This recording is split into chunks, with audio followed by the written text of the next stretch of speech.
3.5 ലക്ഷം രൂപ ജനങ്ങളുടെ നികുതിപ്പണം ശമ്പളമായി പറ്റുന്നതിൽ എനിക്ക് കുറ്റബോധം തോന്നുന്നു. ജനങ്ങളോടുള്ള കടമ നിറവേറ്റാനാകാത്തതിൽ തലകുനിക്കുന്നു. പിരിച്ചുവിട്ടാലും സാരമില്ല, ഈ ദുസ്ഥിതി മാറണം. 10 വർഷത്തോളം കഷ്ടപ്പെട്ട് പഠിച്ച് 28 വർഷം സത്യസന്ധമായി ജോലി ചെയ്ത ഒരു ഡോക്ടർ എന്നാൽ ലോകത്തോട് വിളിച്ചു പറഞ്ഞത് ആരോഗ്യ കേരളം ഐസിയുവിലാണെന്നാണ്. യുപിയിലെ അടിയർ ആശുപത്രിയിൽ പ്രാണവായു കിട്ടാതെ പിടഞ്ഞ പിഞ്ചു കുഞ്ഞുങ്ങളെ തന്റെ കീശയിൽ നിന്ന് കാശെടുത്ത് സഹായിച്ചതിന് ഭരണകൂടം ഡോക്ടർ കഫീൽ ഖാനോട് ചെയ്തത് നമ്മൾ കണ്ടു.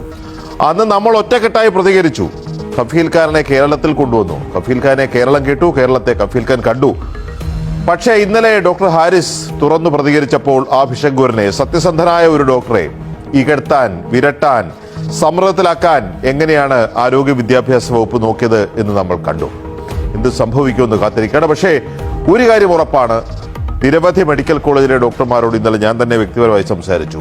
എല്ലാവരും ഒരൊറ്റ ശബ്ദത്തിൽ പറയുന്നു, ഡോക്ടർ ഹാരിസ് പറഞ്ഞത് 101% സത്യസന്ധമായ കാര്യമാണ്. പലർക്കും പറയാൻ ഭയമുണ്ടായിരുന്ന ഒരു കാര്യം.